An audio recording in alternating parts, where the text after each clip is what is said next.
Hi friends, welcome back to our channel. ఈరోజు మనం చేయబోయే రెసిపీ పన్నీర్ బటర్ మసాలా.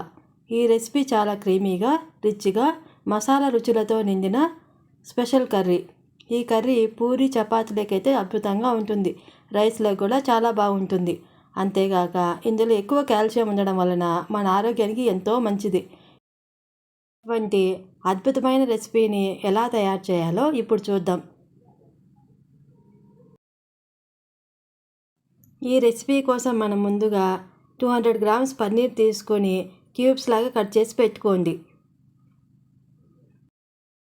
ఇప్పుడు స్టవ్ మీద కడాయి పెట్టుకొని వెన్న వేసుకోండి. కొందరు నెయ్యిని వాడతారు. నేనైతే ఫ్రెష్గా తయారు చేసి పెట్టుకున్న వెన్నను వాడాను. నెయ్యి వేడెక్కిన తర్వాత కట్ చేసి పెట్టుకున్న పన్నీర్ ముక్కలను వేసి బాగా ఫ్రై చేయండి. ఫ్రై చేయడం వలన పన్నీర్ చాలా టేస్టీగా పంటికి అతుక్కోకుండా ఉంటుంది.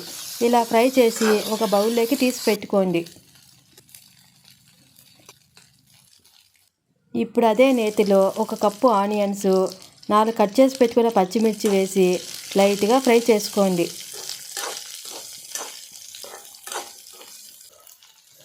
అందులోనే 2 కట్ చేసి పెట్టుకున్న టమాటో ముక్కలను కూడా యాడ్ చేసి ఫ్రై చేయండి. అందులోనే వెల్లుల్లి, కొద్దిగా అల్లంని వేసుకోండి. తర్వాత గ్రేవీ కోసము 1/2 కప్పు ఎండు కొబ్బరి ముక్కలను కూడా వేసి బాగా వేయించండి. అవి బాగా ఫ్రై అయిన తర్వాత 1 స్పూన్ జీలకర్ర, 4 లవంగాలు, 1 దాల్చిన చెక్క వేసి వేయించండి.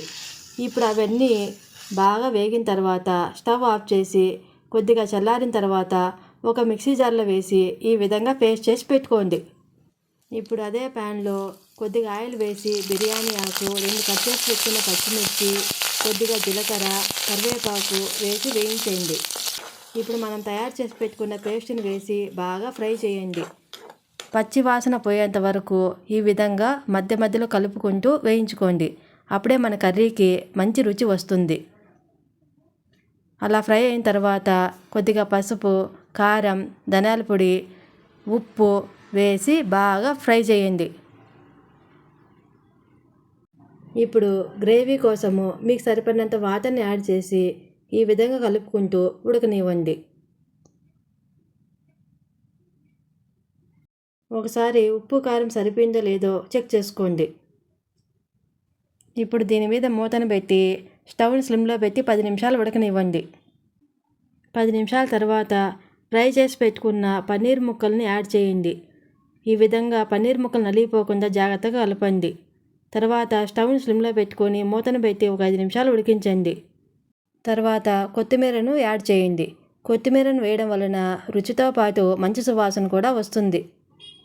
అంతే, వంట ఎప్పుడు చేయని వాళ్ళు కూడా ఎంతో ఈజీగా చేసుకునే పన్నీర్ బటర్ మసాలా కర్రీ తయారైపోయింది. మీరు కూడా ఈ విధంగానే మీ ఇంట్లో ట్రై చేసి మీకు ఎలా వచ్చిందో నాకు కామెంట్ చేయండి. ఇలాంటి మరిన్ని వీడియోల కోసము నా ఛానల్ సబ్స్క్రైబ్ చేసుకోండి. మీరు చేసుకున్న ప్రతి ఒక్క సబ్స్క్రైబు నాకు కొండంత బలాన్ని ఇస్తుంది.